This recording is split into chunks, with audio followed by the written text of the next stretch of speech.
हमारा देश आज कई ऐसी समस्याओं से जूझ रहा है जिनके कारण आम हिंदुस्तानियों का भविष्य ही खतरे में पड़ गया है।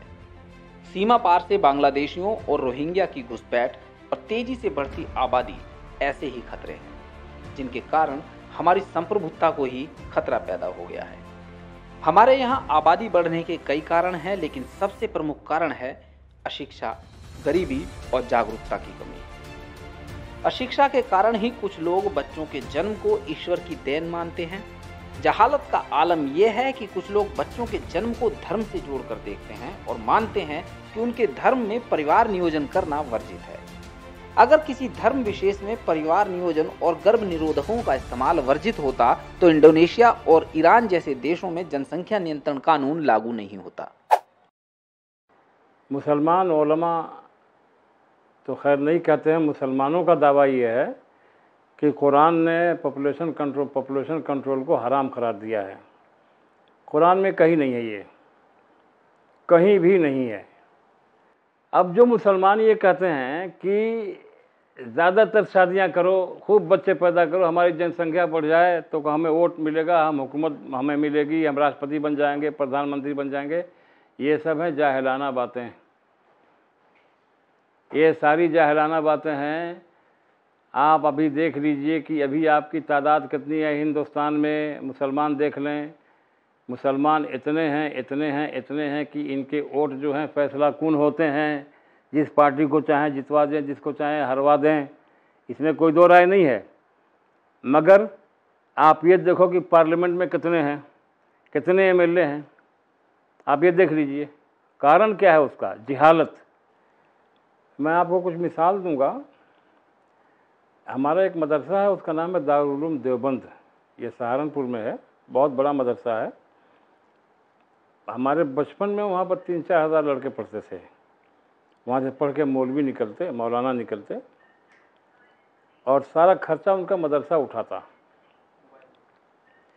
वहाँ उस मदरसे के सरबराह जो थे हज़रत मौलाना कारी तैयब साहब थे।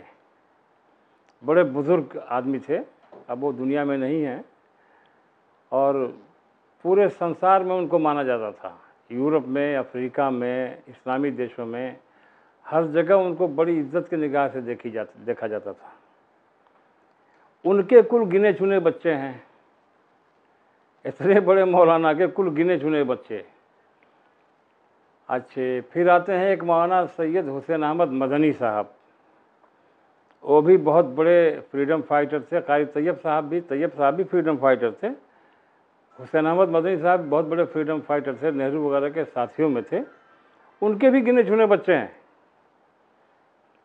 बहुत गिने चुने बच्चे। 3 लड़कों को तो मैं जानता हूँ, लड़कियाँ कितनी होंगी लड़कियों को हम नहीं जानते। उनसे पहले एक मौलाना और थे, बहुत काबिल आदमी थे, उनका तो दुनिया में मिसाल नहीं था। उनका नाम था हज़रत मौलाना अनवर शाह कश्मीरी। देवबंद के प्रमुख उस्तादों में एक उस्ताद थे और हदीस शरीफ के बहुत बड़े आलिम थे। उनके भी बहुत गिने चुने बच्चे थे। भारत में विश्व का 2% भूभाग और 4% पेयजल है, लेकिन आबादी हमारे यहाँ दुनिया की 20% है। इस असमानता के कारण हमारे संसाधन दबाव में हैं और देश की एक बड़ी मूल आबादी झोंपड़पट्टियों में रहने, गरीबी में जीने और बेरोजगारी में दम तोड़ने को अभिशप्त है। सरकार का कर्तव्य दायित्व बनता है कि समान नियमावली भारत में जितने निवासी हैं सबके लिए एक कानून होना चाहिए। अगर हिंदू एक शादी 2 बच्चे का कानून हिंदुओं पर लागू है तो यही इस्लाम, ईसाई, यहूदी, पारसी भाई जितने भी मतावलंबी हैं भारत में, सबके लिए एक कानून बनना चाहिए। सुप्रीम कोर्ट भी इस पर कई बार डायरेक्शन दे चुका है, भारत सरकार को कह चुका है, और जनसंख्या नियंत्रण कानून इस देश में लागू होना चाहिए, मानना चाहिए। बहुजन संगम की अपील है कि एक सख्त जनसंख्या नियंत्रण कानून तुरंत बनाया जाए और अनिवार्य रूप से इसे लागू किया जाए। प्रस्तावित जनसंख्या नियंत्रण कानून सभी धर्मों के मानने वालों पर समान रूप से लागू होना चाहिए, क्योंकि राष्ट्र सर्वोपरि है और राष्ट्रहित से बढ़कर कुछ भी नहीं है। भारत की जो सबसे बड़ी समस्या है वो है भारत की बढ़ती हुई जनसंख्या। आज आप सड़कों पर कहीं भी जाइए, सारी सड़कें आपको जाम मिलेंगी। जो सफर आप 20-25 किलोमीटर का आप यहां से दिल्ली जाकर देखिए, जो 25 किलोमीटर का सफर है, कभी कभी उसे करने में 5-5, 6-6 घंटे लग जाते हैं। और इसका सबसे बड़ा कारण क्या है? इसका सबसे बड़ा कारण है भारत में बढ़ती हुई जनसंख्या।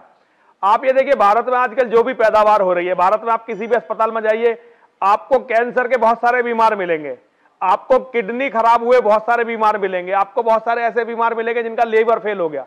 और इसका कारण क्या है? इसका सबसे बड़ा कारण है भारत में जो पैदावार हो रही है उसमें इतने केमिकल डाले जा रहे हैं कि आज भारत का लगभग हर व्यक्ति बीमार है। और बीमारी का कारण है क्योंकि जितनी जमीन हम लोगों के पास बची हुई है उसमें यदि ठीक से अन्न पैदा करें हम, तो इतना अन्न पैदा हो ही नहीं सकता। तो आज भारत में हर तरह से जो है यहां बीमारियां उगाई जा रही हैं और बीमारियां खाई जा रही हैं। इसका सबसे बड़ा कारण है भारतवर्ष की बढ़ती हुई जनसंख्या। तो एक बार मोहन भागवत जी ने हमसे संपर्क किया था। मोहन भागवत जी की और हमारी संघ के अधिकारियों से बैठक हुई थी। हमने उनसे कहा था नरेंद्र भाई मोदी जी के प्रधानमंत्री बनने से पहले कि आप लोग भारत में इस बवाल को रोकने के लिए आप जनसंख्या नियंत्रण के लिए एक कठोर कानून बनवाइए। एक ऐसा कानून बनवाइए कि इसमें किसी भी धर्म का आदमी हो, किसी भी जाति का आदमी हो, किसी भी प्रांत का आदमी हो, किसी को भी भारत में 2 से अधिक बच्चे पैदा करने की आजादी ना हो। इस कानून में एक बच्चे वाले युगल को प्रोत्साहित किया जाना चाहिए और 2 से अधिक बच्चों वाले युगलों को किसी भी सरकारी सुविधा और योजना का लाभ लेने के लिए अयोग्य घोषित किया जाना चाहिए। इस कानून का उल्लंघन करने वाले का मत अधिकार समाप्त कर दिया जाना चाहिए और उसे किसी भी तरह का चुनाव लड़ने और सरकारी नौकरी के लिए अयोग्य माना जाना चाहिए। इस कानून के लिए संविधान में इस प्रकार से संशोधन किया जाना चाहिए कि भविष्य में कोई भी राजनीतिक दल वोटों की राजनीति या तुष्टीकरण के लिए इसमें कोई बदलाव न कर सके। एक सख्त नियंत्रण जनसंख्या कानून आज वक्त की जरूरत है, इसलिए इस दिशा में तुरंत बढ़ने की आवश्यकता है।